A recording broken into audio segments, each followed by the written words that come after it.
Please help me to reach 1,000 subscribers. The text came in at 2:14 a.m., lighting up my phone in the dark like a quiet accusation. We need to talk about the assets before your mother changes her mind. It was from my sister-in-law, Rania. My father had been dead for less than 48 hours. I lay there staring at the ceiling, the weight of grief still heavy in my chest, my throat sore from holding back tears all day. The house smelled faintly of incense and old furniture, my parents' place, where relatives had been coming and going since the funeral.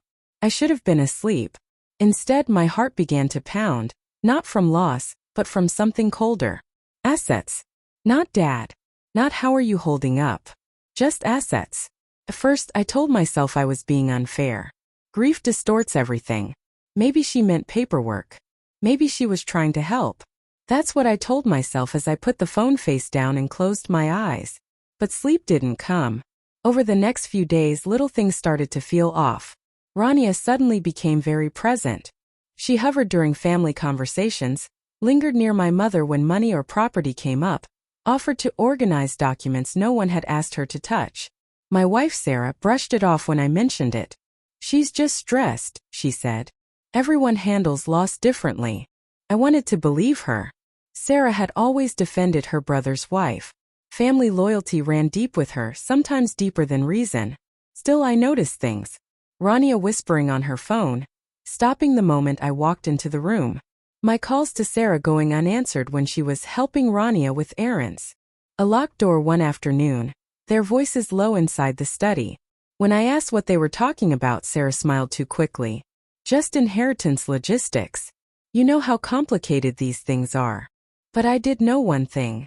My father had always been clear. Everything would go to my mother first. No shortcuts.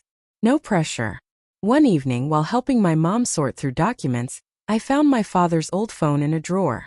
On impulse, I turned it on. There were unread messages, recent ones, sent while he'd been in the hospital. From Rania. Uncle, please make sure the apartment is transferred before it's too late. Your son doesn't need to know. I'll take care of everything. My hands shook so badly I had to sit down. She'd been planning this before he died.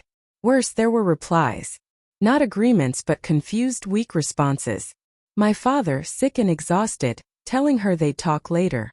That now wasn't the time. She hadn't waited. That night I confronted Sarah. I didn't raise my voice. I didn't accuse. I just placed the phone on the table between us. She went pale. I didn't know it went that far, she whispered. But you knew something, I said. My voice sounded calm, but inside, everything was splintering. How long? She looked away. That was answer enough. Rania had convinced her that securing what was fair was necessary. That my mother might forget promises. That acting quickly was smart, not cruel. She said it was just paperwork, Sarah said, tears spilling now. I swear I didn't think. That's the problem, I said quietly. You didn't think. About my father. About my mother. About me. The confrontation with Rania happened the next morning. She didn't deny anything. That hurt more than if she had. This is how the world works, she said, arms crossed. Opportunities disappear if you don't take them. My father wasn't an opportunity, I replied. My chest felt hollow. He was dying. She shrugged. No apology. Just impatience. In that moment, something inside me hardened. Not into anger but clarity. I told my mother everything. It broke her heart, but it also freed her. She cut off all discussions, handed everything to her lawyer, and drew a clear line. As for Sarah, we're still standing in the wreckage trying to decide what can be rebuilt.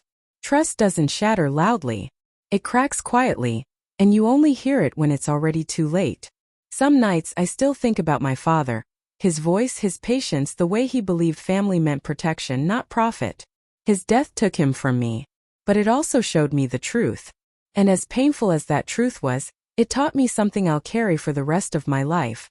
Love without integrity is just another transaction, and I refuse to pay that price again.